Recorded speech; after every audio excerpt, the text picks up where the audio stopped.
చెప్పినట్టుగానే నోటీస్ ఇచ్చినట్టుగానే తెలంగాణలో జూనియర్ డాక్టర్లు సమ్మెకు దిగారు. అత్యవసర సేవల మినహా అన్ని రకాల సేవలకు దూరంగా ఉన్నారు. ఎమర్జెన్సీ సేవలు మాత్రం యథావిధిగా కొనసాగిస్తున్నట్టుగా ప్రకటించారు.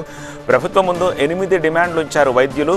గ్రీన్ ఛానల్ ఏర్పాటు చేసి ప్రతి నెల స్టైఫండ్ చెల్లించాలని, మెడికల్ కాలేజీల్లో మౌలిక వసతులతో కూడిన హాస్టల్స్ ఏర్పాటు చేయాలని, వైద్యులపై దాడులు జరగకుండా చర్యలు చేపట్టాలని ఇలా కొన్ని రిక్వెస్టులు ఉంచారు. ప్రభుత్వం సానుకూలంగా స్పందించే వరకు ఈ సమ్మె విరమించేది లేదు అంటున్నారు జూనియర్ డాక్టర్లు.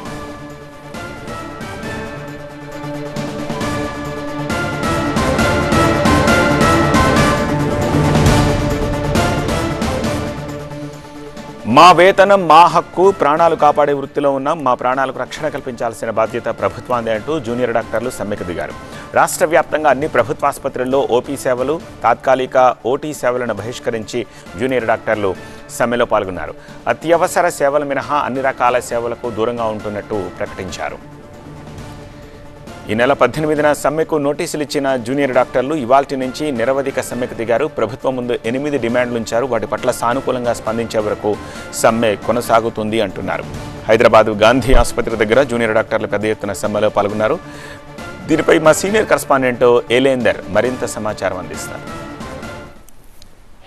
తెలంగాణ రాష్ట్ర వ్యాప్తంగా జూనియర్ డాక్టర్లు సమ్మెబాట పట్టారు. ప్రస్తుతం రాష్ట్ర వ్యాప్తంగా ఉన్నటువంటి జూనియర్ డాక్టర్లు, సీనియర్ రెసిడెంట్స్ అంతా కూడా తమ డిమాండ్ల పరిష్కారం కోసం సమ్మెబాట పట్టినటువంటి పరిస్థితి కనిపిస్తుంది. మామూలుగా స్టైఫండ్కి సంబంధించి కూడా కొంత బడ్జెట్ రిలీజ్ చేసింది రాష్ట్ర ప్రభుత్వం. సో మీరు ఇంకా సమ్మె ఎందుకు కొనసాగిస్తున్నారు? మిగతా డిమాండ్స్ ఏంటి?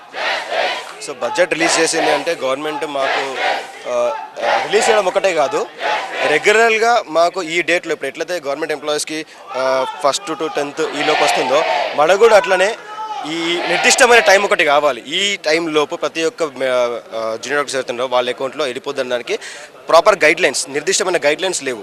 అంటే మాకు నేను చెప్పిన దాని ప్రకారం ఏంటంటే బడ్జెట్ ఎలక్షన్ చేసాము, ఈ ఫైనాన్షియల్ ఇయర్కి సరిపడా బడ్జెట్ ఎలక్షన్ చేసామంటున్నారు. కానీ మినిస్టర్ గారు మాకు ఈ యొక్క హామీ ఇస్తే అప్పుడు మేము దీని గురించి స్పందిస్తాం.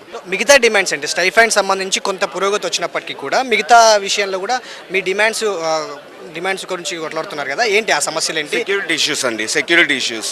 మాకు గాంధీ హాస్పిటల్లో కానీ ఉస్మానియా హాస్పిటల్స్లో కానీ మనకి పోలీస్ అవుట్ పోస్ట్ ఉండాలి, with SI cadre, CI cadre police force ఉండాలి.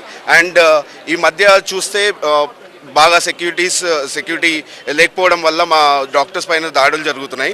అండ్ హాస్టల్ ఫెసిలిటీస్ మాకు ఎన్ఎంసీ రూల్స్ నార్మ్స్ ప్రకారం 75% ఆఫ్ స్టూడెంట్స్కి హాస్టల్స్ ఉండాలి. కానీ మాకు ఉండేది ఓన్లీ 30 to 40% ఆఫ్ స్టూడెంట్స్కి హాస్టల్స్ ప్రొవైడ్ చేస్తున్నారు. ఈ మిగతా వాళ్ళందరూ బయట హాస్టల్స్లో ఉంటూ వాళ్ళు అక్కడ ఫుడ్ కానీ ట్రాన్స్పోర్ట్ ఫెసిలిటీస్ కానీ వాళ్ళు చాలా ఇబ్బంది పడుతున్నారు. అండ్ మిగతా ఉస్మానియా బిల్డింగ్ మీకు అందరికీ తెలిసిందే, అది ఎన్నో ఏళ్ళ నుంచి కడతాము అంటున్నారు. కానీ ఎప్పటికీ ఇంకా శంకుస్థాపన కానీ ఇంకా ఏమీ అవ్వలేదు.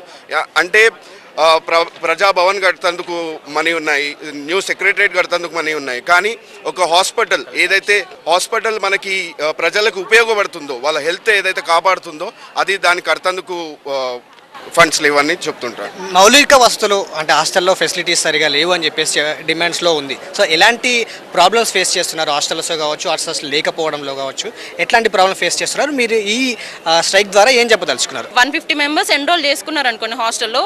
ఆ టైంకి ఆ మంత్కి వచ్చేది మాత్రం ఒక 10 to 20 మెంబర్స్కి.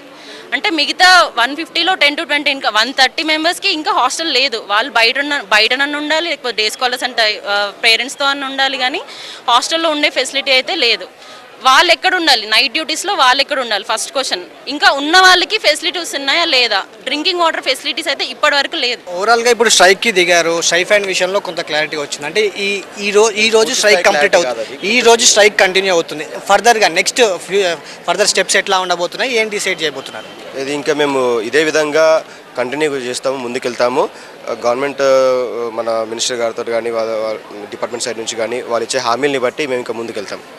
సో మొత్తంగా ఇప్పుడున్నటువంటి సిచ్యువేషన్లో స్ట్రైక్ అయితే కంటిన్యూ అవుతుంది యథావిధిగా. మాకు రావాల్సినటువంటి క్లారిటీ వచ్చే వరకు కూడా ఈ స్ట్రైక్ ఇలాగే కంటిన్యూ అవుతుంది. ఈ రోజుతో పాటు రేపు ఎల్లుండి ఎప్పటి వరకు వాళ్ళ దగ్గర నుంచి సరైనటువంటి క్లారిటీ రాదో అప్పటి వరకు మేము స్ట్రైక్ కంటిన్యూ చేస్తామనేది జూడాల నుంచి వస్తున్నటువంటి మాట. వీడియో జర్నలిస్ట్ శివకుమార్తో ఎల్లేందర్ రెడ్డి, TV9 హైదరాబాద్.